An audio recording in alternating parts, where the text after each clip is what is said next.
Okay, everybody, welcome to BMore Brooklyn, y'all. We back. So this is what I want to say first, because both of us were kind of like, we were going through our own little, I guess, little personal drama, whatever. So finally, and I think Gilbert made his announcement. He surprised me, he made his announcement a while back, but I mean, the last show we did. But then I had to take a break for a second because I was getting ready to graduate. So now it's all over. It's official. I graduated last Saturday. And Gilbert, when did you finish?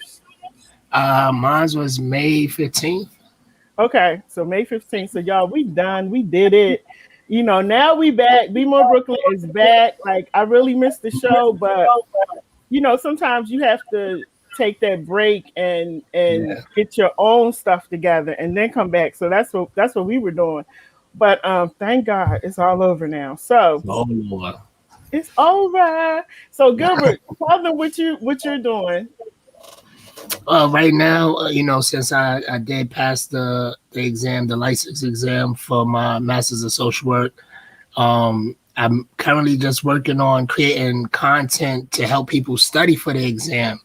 So, you know, if you want to go over to TikTok or Instagram, I'm putting up videos mainly every day where I'm asking questions that can help you study for your license exam. And you can find that at GMB_live365 on either TikTok or Instagram. So that's where I'm at right now. Yes, and listen, y'all, I'm so excited because we were going through it. Y'all don't even know we was going through it. And so now, so congrats to Gilbert on getting that done. And let's see, I graduated last Saturday. It was my graduation, no virtual thing. We didn't even get to walk across the stage. Hey, you do it. So I sat in my kitchen with my cap and gown on for the virtual graduation. So I got my doctorate in divinity, and my study was about mental illness in the church and in the community. So I actually want to go out and be able to help the community and help pastors and dealing with this whole mental illness thing, mental health issues, because I think a lot of times we look at the surface and it's much deeper than what we think it is. So that's what we're doing over here at BMore Brooklyn. So anyway, we got a guest tonight. His name is John. Well, John is not even a guest because John comes on Friday nights on the Veteran and Family Support Podcast. Hey, John Hansborough. Welcome. Hey, LadyJ. How are you? John, I got your shirt on, John Hansborough. I do you a favor. So John is on with us tonight because you're a psychotherapist, right? Yeah, so a psychotherapist, so I was the director of an outpatient psychotherapy program, and I'm currently a director of a veterans program, but I was a director previous to that of a psychotherapy program. Okay. So y'all, tonight, if you have children, take them out of the room. This is one of those adult conversations. Let me see if I have my parental guidance sign up. Let me find the parental guidance sign. If you have children, take them out of the room because we're going to be talking about military sexual trauma. Mm-hmm. And this topic came about because John and I were just having a conversation and somehow we fell into that. And I was just like, wow. Because, you know, if you're not involved in certain things, you don't know about it. So I've read about it, but I didn't know some of the stuff that he was sharing with me. So I wanted him to come on tonight because I know that we do have a lot of people in the military who watch not only John and Kevin's show, but they watch the other shows as well. So we don't want you to think you're forgotten. So, John, can you just tell us a little bit, like start off telling us a little bit about what I know you all call it MST. Military sexual trauma, that's a term that from the VA, but it's used throughout the military. And it describes any kind of coercive type activity that involves pressure being put on someone. So it could be sexual harassment, you know, or quid pro quo. You have to do this to get this promotion or to not get in trouble, to actual sexual assaults and kind of everything like in between there. And part of why it's such an important topic is because it's the incidence of it is so high, so troublingly high. And the military is a microcosm of society. So a lot of the same problems that we have in the military, I say in the military, I'm a veteran now, but when I was in the military, a lot of the same problems we have are the same problems you see in the civilian world. There's just aspects of it that in the military that make it, to me, that much more troubling. So that's part of where the conversation you and I were having came from. When you start looking at statistics on military sexual trauma, you'll see a range of statistics. I've seen one study that says 23% of people, women in particular, but men also suffer from military sexual trauma.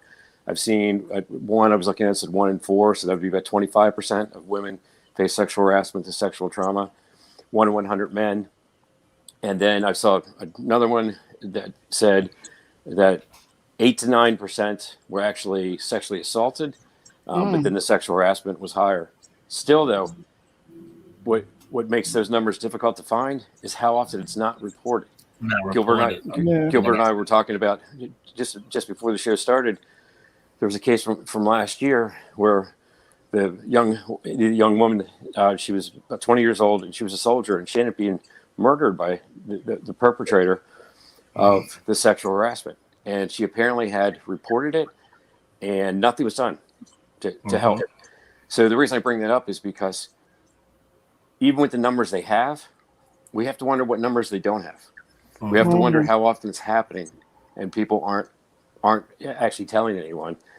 I consider it, as a veteran, I consider it to be one of the most troubling problems facing the military, and it's a matter that it gets into matters of justice and cohesion and just morality and the teammates looking out for each other, and it's just the ultimate betrayal, I feel, of fellow soldiers. Wow.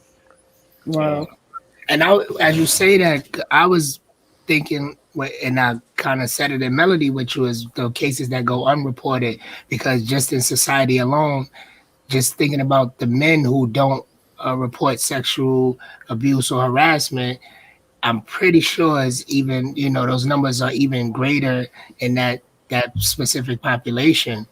And then going into the other mental health issues that soldiers deal with, like PTSD. So to start in camp or wherever on base, and then be put in a situation that's creating more trauma, that has to be hard for a lot of people. Well, and that's one of the things that Lady J and I were talking about the other night, and why I mentioned I consider it to be the ultimate betrayal, or one of the ultimate betrayals, because when you come into the military, it's supposed to be that we're all coming from all kinds of different walks of society. We have all kinds of different opinions.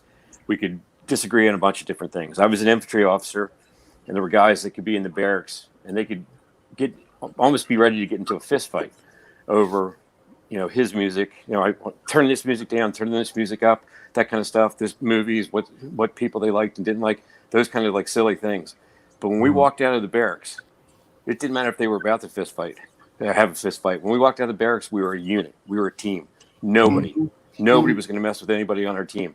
No one from the outside was at all. And we knew that. We knew that no matter how much we disagreed with each other about other things, it couldn't break that bond. It couldn't break that bond and that's supposed to be the backbone of the military. All of us knowing that we're looking out for each other, and no matter what, we're going to have each other's backs. So when you think of something like military sexual trauma, what could be a bigger betrayal than to have your own troops hurting you? Because most of the time, it can happen on a military base, and it's someone not in the military did it. But about 85% of the cases that are reported are perpetrated by other service members. So fellow service members are perpetrating that. The people that you're supposed to be able to count on, that no matter what, you're supposed to have each other's back, they're hurting you. So Gilbert had referenced post-traumatic stress disorder and all the different things that can come up around combat and everything. Think about if added to that, you already pre or post-combat don't feel like you're as much as part of the unit because you're male or female, because you've been sexually assaulted or even sexually harassed.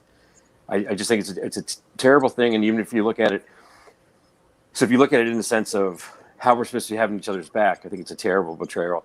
But even just in a practical sense, that if we had any kind of injury, that was causing that number of injuries in the military, all of us as veterans and the active duty people would be saying, we got to do something to stop this. But with military sexual trauma, Right. much like in the civilian world, in essence, we keep saying that's their problem, and they should stay quiet about it. And one more thing I'll say, and then I'll be quiet for this in a moment. But in the military, one of the things that we're trained on is if you get hit, you get hurt in some way, you yell out medic, and the other people around you yell out medic. Military sexual trauma is the one injury that the victim is not supposed to yell out medic. The victim's supposed to be quiet. The victim's not supposed to tell anybody. The victim's supposed to blame him or herself, mostly herself, but also could be himself. They're supposed to blame themselves. They're supposed to be quiet. They're not supposed to tell anybody. And if it does come out, it will often be them that get shunned. It will be them that get reassigned. And too often, nothing will happen to the perpetrators. I can't imagine any other wound being like that in the military. And I also can't imagine how disenfranchising that is to the victims. And so as veterans, we should be coming together to help the people that have been hurt, but also closing ranks to make sure that those kind of things don't continue to happen. Wow. So John, man, that's a lot. So does this happen to, do you find that it happens to a lot of the, well, let me ask you this first. Let me ask you this question first. Is it male and female, or is it just predominantly female? It's both. It is predominantly female as far as the numbers and everything, but it does also happen to male soldiers too. And in fairness to the women that face it, it would only be fair to acknowledge that it happens more often to female soldiers. And when I say soldiers, sailors, Air Force personnel, and Marines, it happens more often, but it does also happen to male military personnel as well. Keep in mind, when you talk about things like sexual assault and rape, that's a crime of domination and power. It's not a crime like where someone is just oversexed per se, or someone is just, they feel too excited. This is a crime of domination and power. So it shows up in environments where people have that kind of anger and that kind of need to dominate somebody else. So it shows up. It could show up again on male on male attacks as well, in the military as well in the civilian world. And Gilbert mentioned earlier, lots of people, when it happens to a male, they're supposed to just stay quiet. When it happens to a female, they're supposed to carry that blame, and that's not blame, that's theirs. There's that shame that they're supposed to carry is not their shame to carry. Right. And there's a lot of it done at like at the onset when they come in, almost like an initiation thing, when they come in because they're new troops coming in.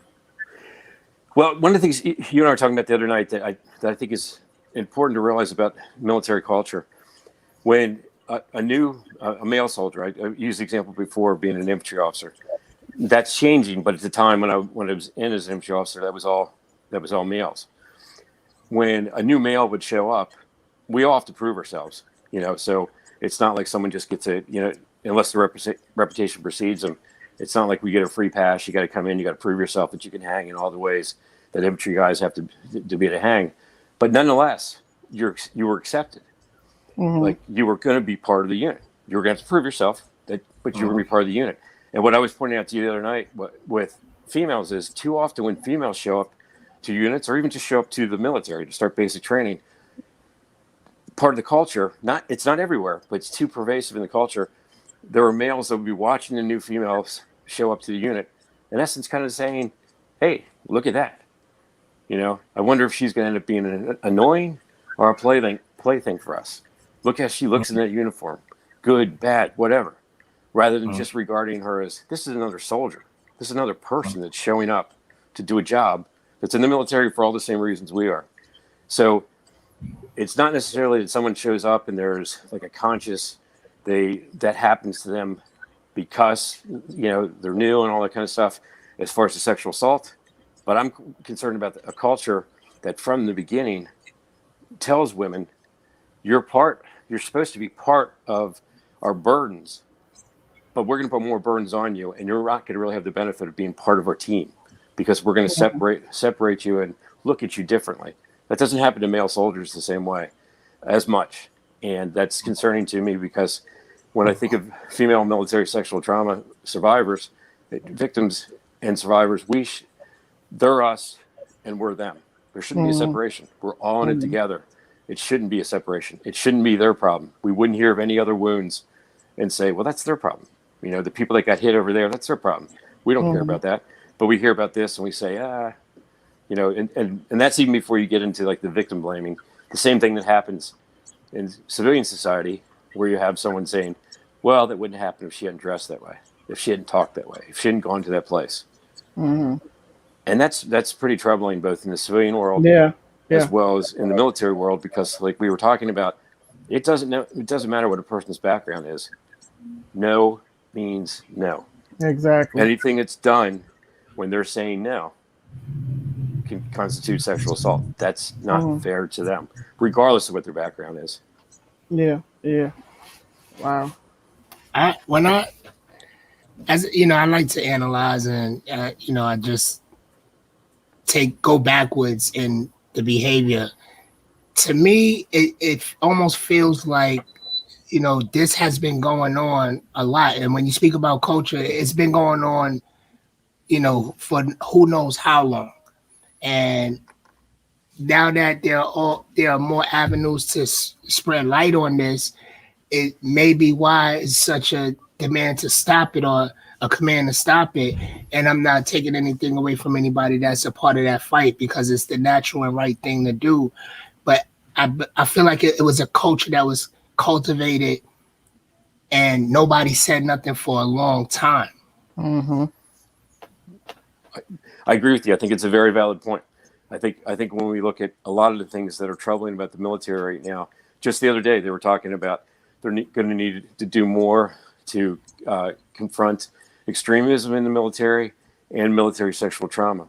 Extremism in the sense of there were too many people in the military, which is supposed to be fighting for all, supposed to be protecting the rights of everybody and standing up for the Constitution, has too many people in it.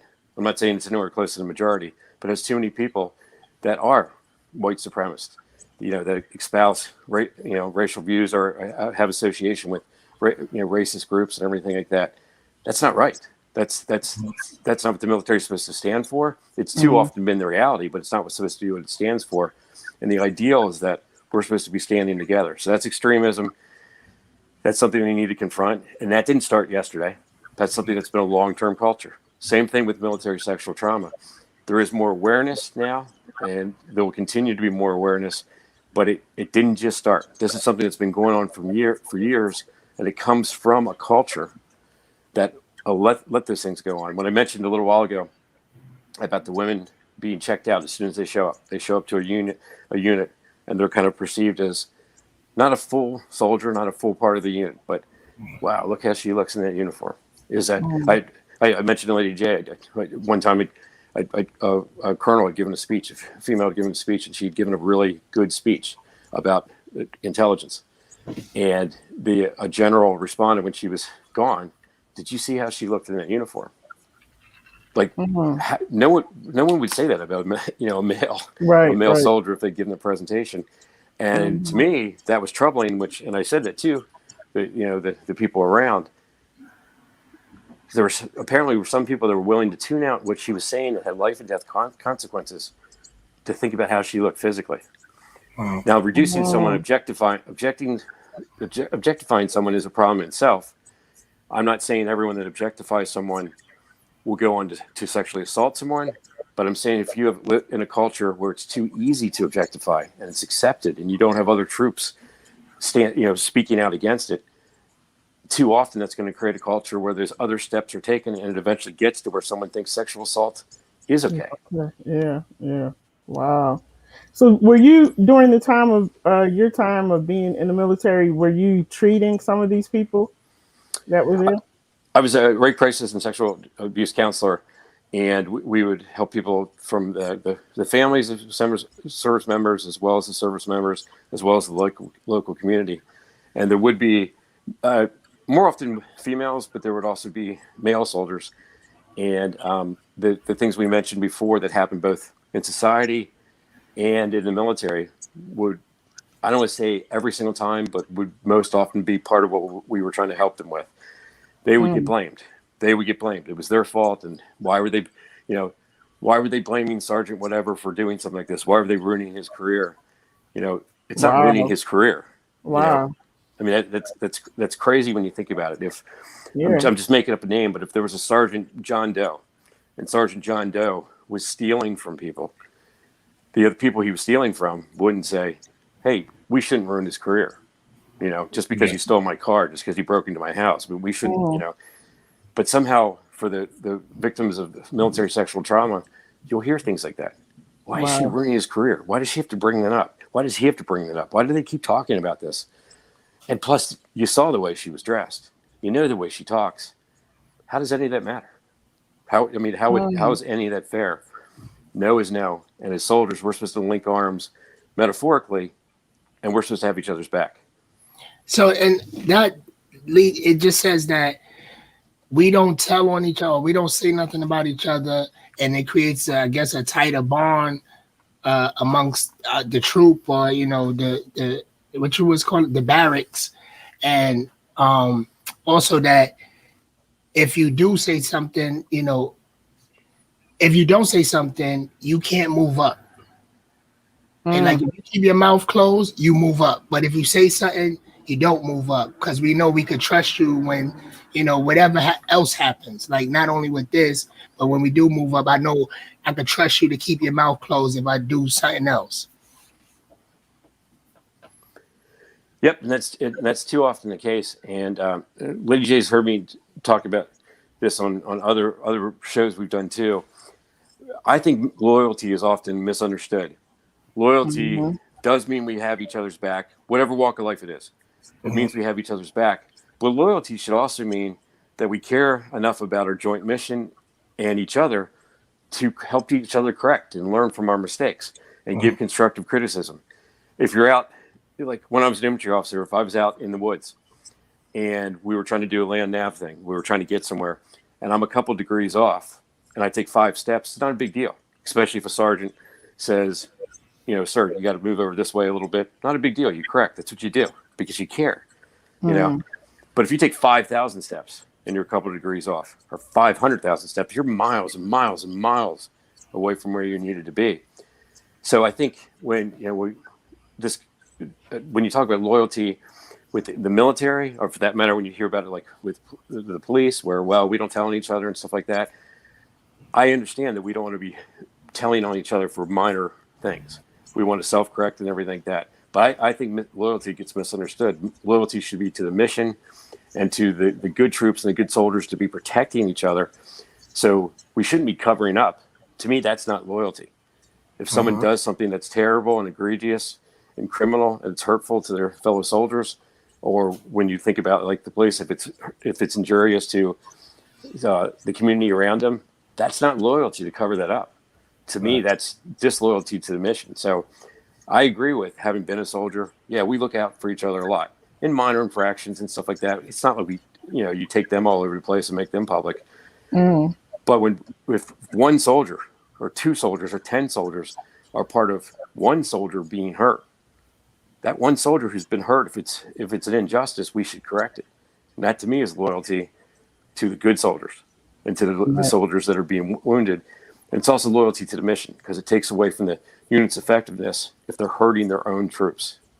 Now, Ray, we have a comment from Ray, and I know that Ray was in the military. I forgot what branch he was in, but he says, please bring it out in the open. The military loves to hide everything. And I know he was in the military for a while. What do you think about that comment? I can certainly, and you said it was Ray that said that. I can certainly see where Ray's coming from. Having been in the military, I was and being an officer and everything. There's certainly things I'm proud of with the military. But yes, what he said, I can certainly understand where the comment's coming from, because there's too much history that indicates that too much gets covered up, and that goes even beyond the topic of what we're talking about tonight. I mean, when you think of things like when atrocities are committed and things like that, part of what we're supposed to stand for, and I don't believe America's ever fully lived up to its ideals, but what the ideals of America are supposed to be is justice for all. So when atrocities are committed, and then you hear about military individuals and the institutions covering up things, that's extremely problematic, because that's not what we're supposed to stand for. We're supposed to be able to say, but our military doesn't do those things. So when we do them, I think we should bring them out, and we should make sure that the perpetrators who have done things that are criminal and are atrocities should get in trouble. And the military then can be saddened by what happened, but take pride in, we don't tolerate that. So I do think too much is covered up. And when you get back to the subject of military sexual trauma, and for that matter, when you get, racism, historically in the military, and the extremism that's there now, too often it's covered up because, well, kind of like the good old boy network and everything. Well, this guy's okay with them. So if he's okay with them, or he's a high enough sergeant, or he's a high enough officer, then let's cover that up for that person. That's not the way it should be. The loyalty should be to the mission and to the troops that are good troops. Now, Ray actually called in. Ray is on the phone. Go ahead, Ray. Hey, I'd like to know the statistics. When I was in Vietnam, my wife was Vietnamese, and I knew a lot of Vietnamese girls in Vietnam. A lot of them were raped by the GIs, and when they reported them for raping them, nothing was done in Vietnam. Is that still happening around the world where our troops are stationed, that these foreign girls are raped by our GIs and nothing's done about it? I would say that, yes, I hope not to the degree it was. I hope things have improved. But I think what you bring up is a very important, troubling point, because there is that history that's been too long. And like you mentioned it in Vietnam, when things like that would happen, I mentioned atrocities where it was killing and everything. But even before that, the rapes, the forced sodomies, all these kind of things, there was a culture often of, well, let's protect the American soldiers, the American Marines, or whoever it was, and let's not look at this in terms of justice. It shouldn't have mattered. It shouldn't have mattered, and none of that should have been covered up. So to answer your question, I would say it still happens some. I don't have specific numbers on that, because I think it's hard to get those specific numbers. I think it was hard then. I think it's hard now. I don't think it ever should have been covered up. And even though I think it's improved, I think there's much more improvement to go, because if we're in the military, we should represent something that's positive. So we shouldn't be hearing about the guys doing those kind of things and have so much of the force around go, that's whatever, or boys will be boys and all this kind of crazy stuff. Rape and sexual assault and forced sodomy, that's not boys will be boys. That's not wild. That's not someone that's adventurous or anything. That's criminal. Those are terrible attacks. That's not something that should be tolerated. So I think Ray brings up a great point and gives a great specific example of something from our past that's led us to where we are now. Well, the military is made up of all walks of life in America.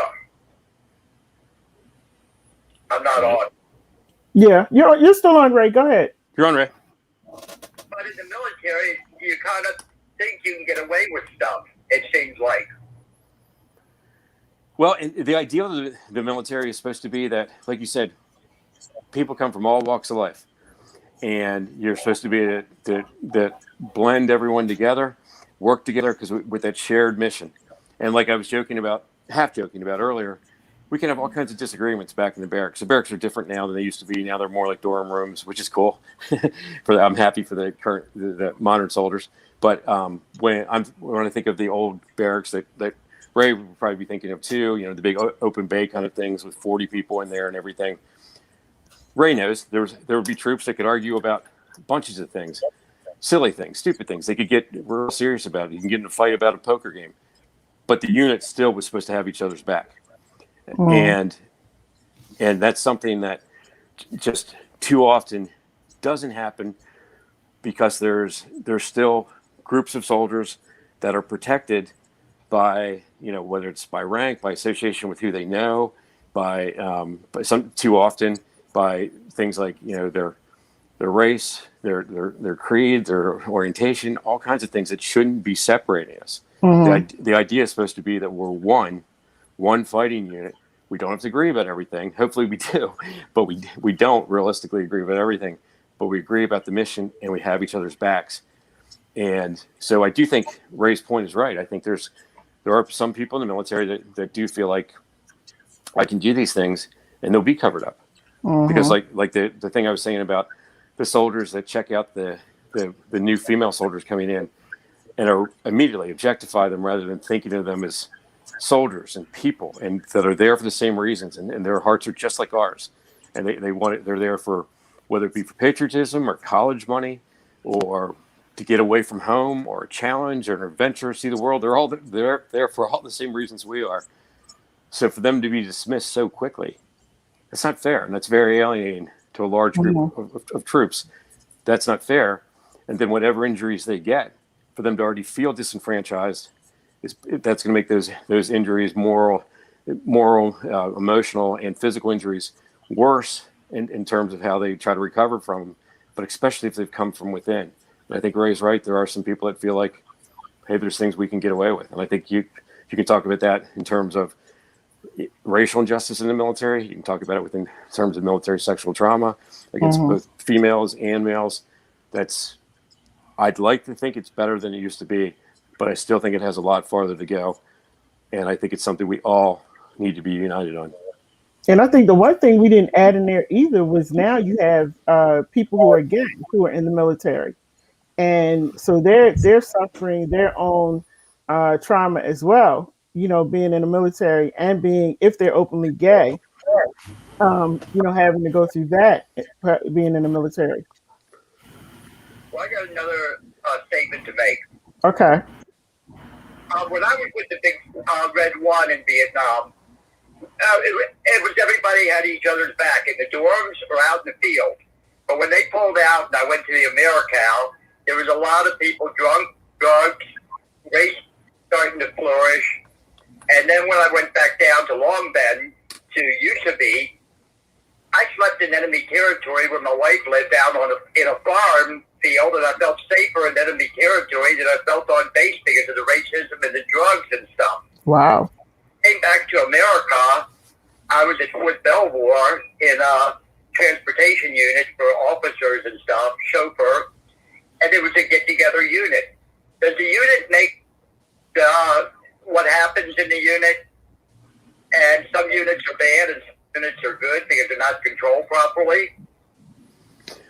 Yes, I think that's true, and I think it's one of the key things that you hear about things being top down. So from at the unit level, how the leaders, the senior NCOs and the officers, how they respond to things, the culture that they teach and they show and they live is going, for better or worse, is going to dictate a lot of how people feel about things. That's at the unit level. Then you get at the highest levels. Again, that everything top down. If there's not that message coming down from the top all the time about we've got to do everything we can to make sure we're united together. We're not tolerating anyone being hurt or left out or any kind of injustice in terms of racial inequality, any injustice in terms of sexual orientation, any kind of sexual assaults with military sexual trauma from the top. That has to be something that's talked about regularly, because too often, like Ray just asked about, it does become a matter of the leaders at that local unit, at that local level, you know, at that, whether it be, you know, that base, that post, or whether it be that company or that platoon or that battalion, how they carry themselves and what they tolerate is going to dictate a lot of times what the overall culture is. I think it needs to start higher and then be taught all the way down from the time you come in the military that there is one culture that we're trying to work on together. Now, when I talk about that, say all that, I'm not being overly idealistic and saying anything could ever be perfect. I'm not saying anything's close to perfect now. I'm just saying that this is aspirational, that we should be working towards where every soldier can feel safe and feel like they're part of the same unit. Mm-hmm. Mm-hmm. Absolutely. So, and Ray kind of asked the question that I wanted to ask. Thank you, Ray, for your call. Thank you, Ray. Thank you, Ray. And how you doing, Van? Good to hear from you again too, also. But Ray kind of asked it as far as like it being an acceptable behavior, because I'm still thinking, like, especially in this day and time, how can so many people sit back and accept it and not say nothing? you know, just to create, whether it's a bond or, you know, for because they want to move up, or like morally, how are there still so many people that would go with this? That's what I'm trying to figure out. Yeah. And how is it hidden? Like, I mean, that, yeah, I'm with Gilbert. Like, how is this so hidden and nobody's talking about it? Well, fortunately, more people are talking about it, but not enough people are. And how it was hidden for so long, those are all very troubling questions, and those are things that we have to go in and look at and find out what's happening. To me, it's kind of like if you think of, you know, when you have exploratory surgery, that's painful, but having that exploratory surgery could be the reason you look inside somebody and you find, okay, this is what we see. We see this disease process. We see this tumor. Because of the exploratory surgery, we now can correct it. It's going to be painful in the healing, but now we have a chance for a better future because of the exploratory surgery.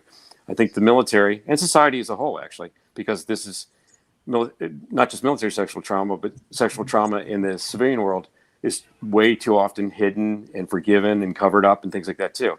But in the military, I think the military needs to look into how all this has happened and own up to it, how this has happened, how this has been so pervasive, how it's been covered up.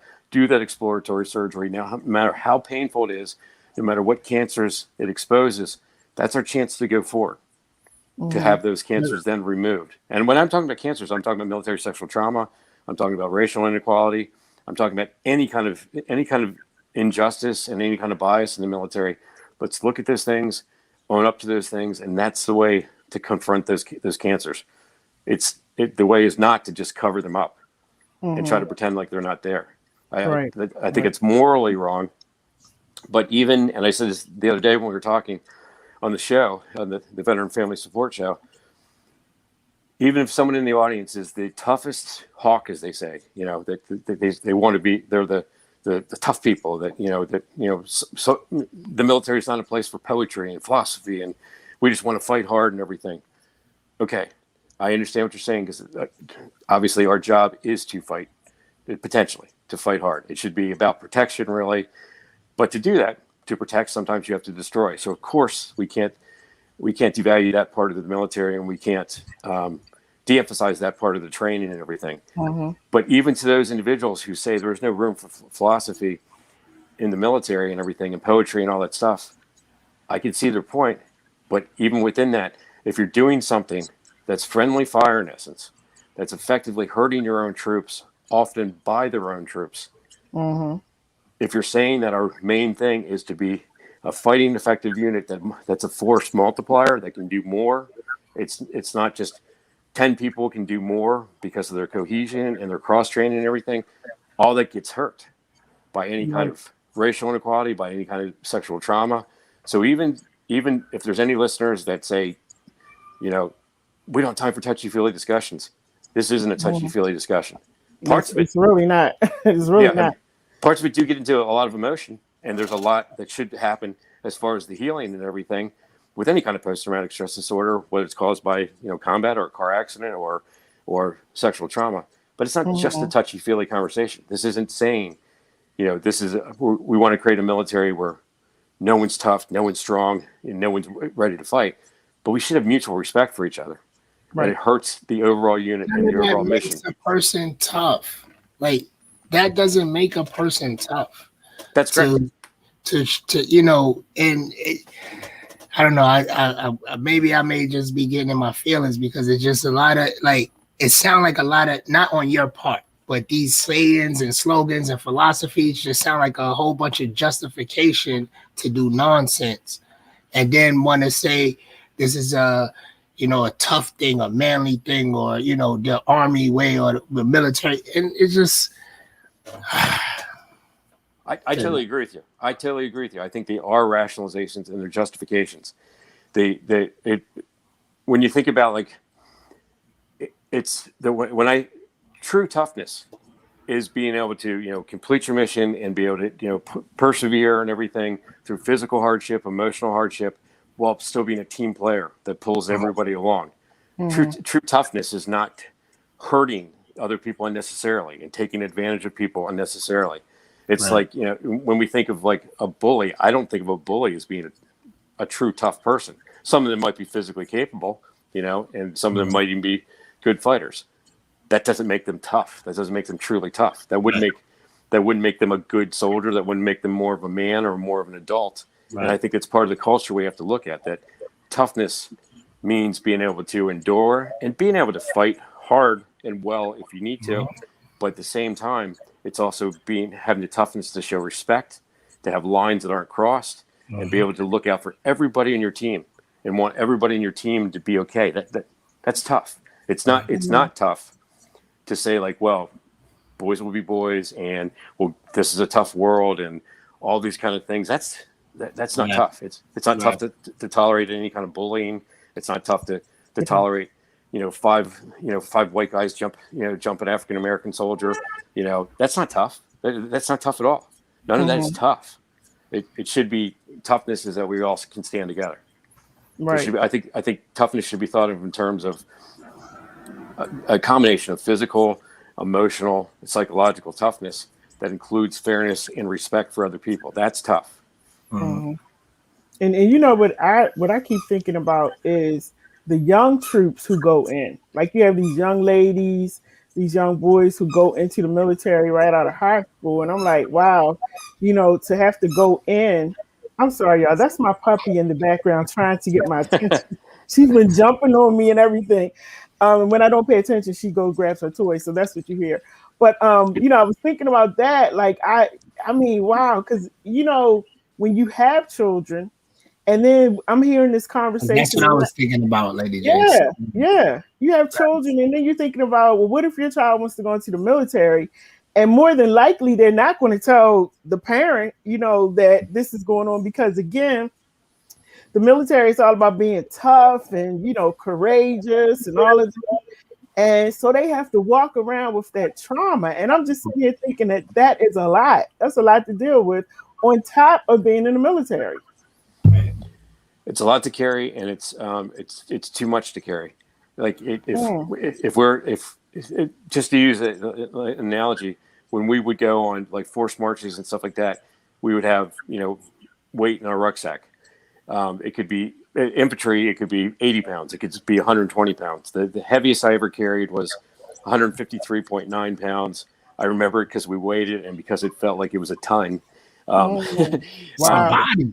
And luckily, but yeah, and luckily I didn't have to carry it for that many miles. But when I did, and I never complained while I was doing it, because I was very aware I didn't want anyone around to take away from their morale or anything like that, and make them feel worse about anything we were doing. But boy, when I got to take that weight off, that was great. That was not a weight I was ever seeking out. So my point in saying that is, you think about within that. Say you were getting ready to do something where 30 people in a platoon are going to be carrying 100 pounds. That's a lot of weight. But 6 have to carry 150 or 200. How's that fair? How would that be fair at all? So when we think of all the hardships that are already in the military, but you think of people, whether it's men or women that have been sexually assaulted, whether it's racial injustice, whether it's any kind of other, you know, prejudice because of religion, orientation, or anything like that, emotionally, we're loading up their rucksacks to where they have to carry more weight than the other troops. And the other troops are already carrying a lot of weight, you know? Yeah. Why would it be fair for other people to have to carry even more weight? That's not fair. We should be looking out for each other. And in those scenarios, actually, you know, the way, you know, good units work together, we see when people get tired and everything, you know, and someone will say, hey, Mitchell, I'll take the extra ammo for a while, that kind of thing. I'll carry this for you. You know, Johnson's knees are hurting today. So even though he's been the guy carrying the 60, it's going to be Anderson today. I mean, we do this kind of things physically when we're looking out for each other. Same thing emotionally. I think we should be doing too. Why would we want anyone to have to carry more weight than is their fair share? And I think toughness should include looking out for each other. That's toughness, that you can look out for other people and care and have respect for that other person. That's part of toughness. Toughness isn't negating that and saying it's somehow a guy thing or a male trait to be able to push around, you know, smaller people, or people that are strong, or foreign people, or people that we want to say are different for this reason or that reason with their own ranks. That's not tough. Yeah. What toughness is there in that, you know? Mm. Well, John, in closing, what kind of advice would you give, especially to new troops that are going in, and also to people that have gone through this already and maybe they're afraid to say something? Well, the first thing I'd say is say something. I know it's easier said than done, but since you finished with that phrase, say something. This is something that it's not your. If this has happened to you, this is not your wound to have to carry. It's not your shame to have to carry alone. It's not your shame to carry it all. The person that should be ashamed should be the perpetrator and anyone that tried to cover it up. Make the military accountable. For that matter, in the civilian world, make your communities accountable. If things have happened to you, it doesn't matter if the person is a pillar of the community. It doesn't matter if other people think that he's someone that's a big deal in the military or in the civilian world. We're talking about the military right now, but I'm saying the civilian world too. But in the military, make the military accountable. Go in, not looking necessarily for things to happen, but when they happen, make the chain of command work the way it's supposed to. Make the military to work the way it's supposed to. I know it's going to be scary. I know you're going to feel like you're alone. But if we can change the culture of enough of us feeling like we're in this together, all the enemies that we fight, we're supposed to be fighting together. All the enemies in the military. So let's fight this one together too. If this shouldn't be something where anyone that this hasn't happened to says, well, that's their problem.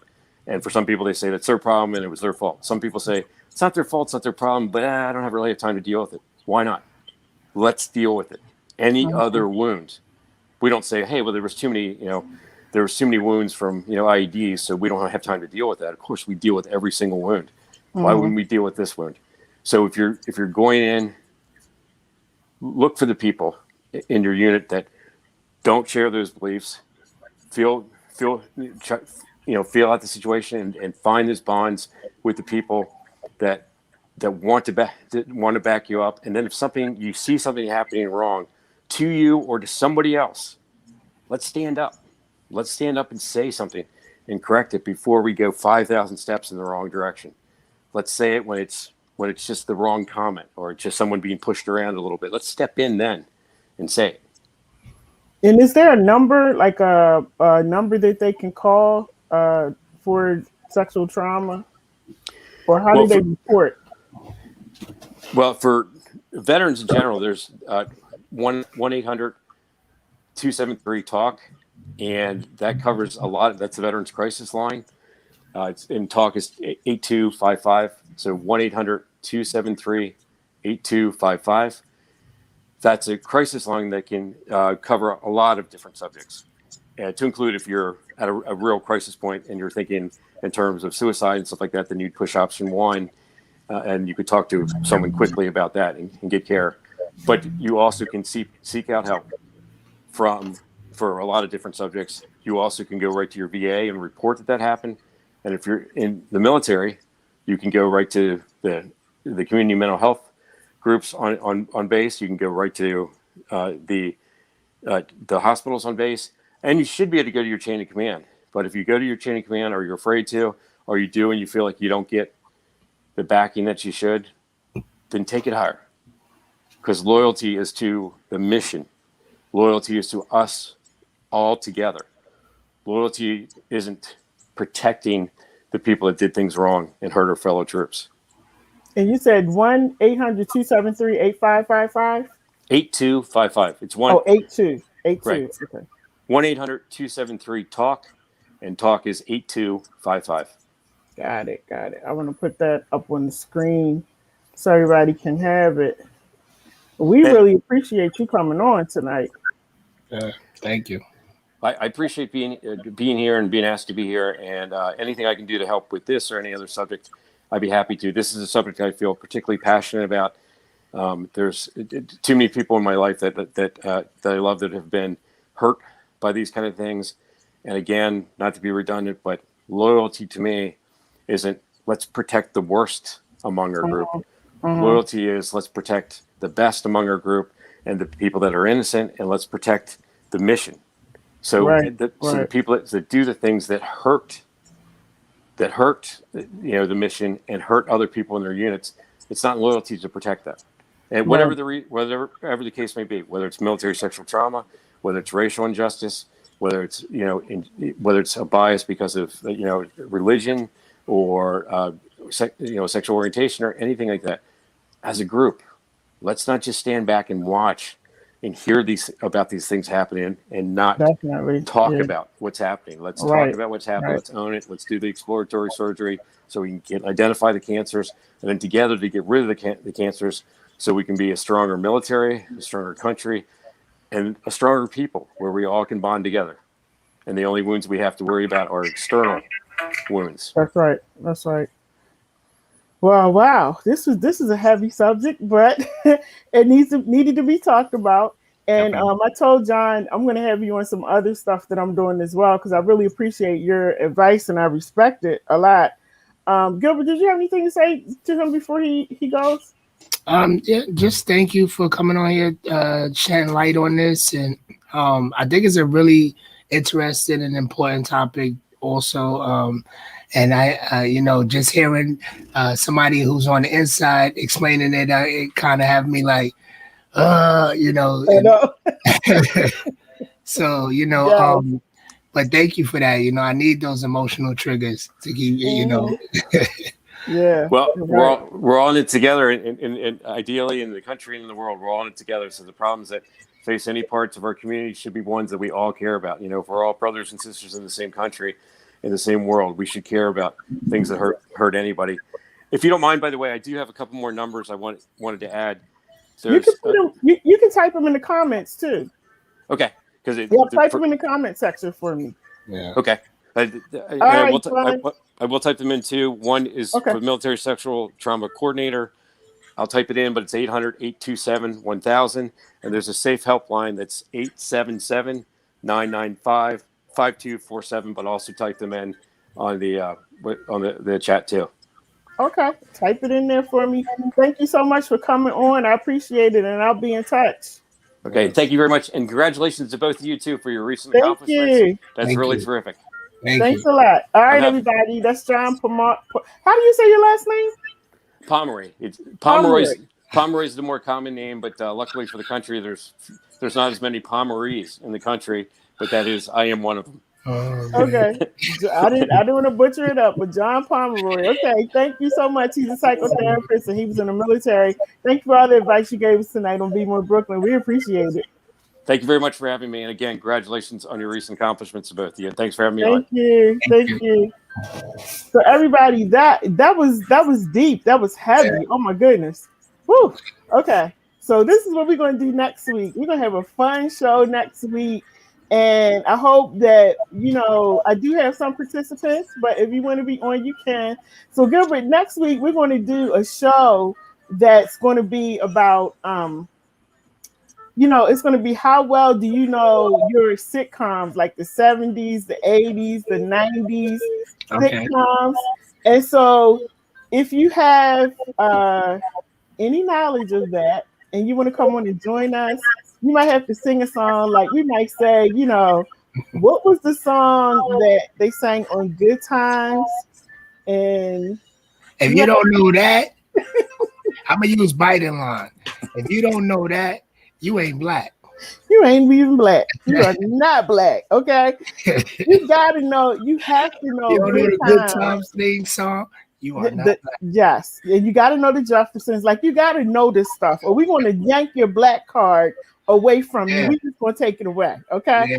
So that's what the show is going to be about next week. That's going to be so much fun because you will have to sing some of the songs.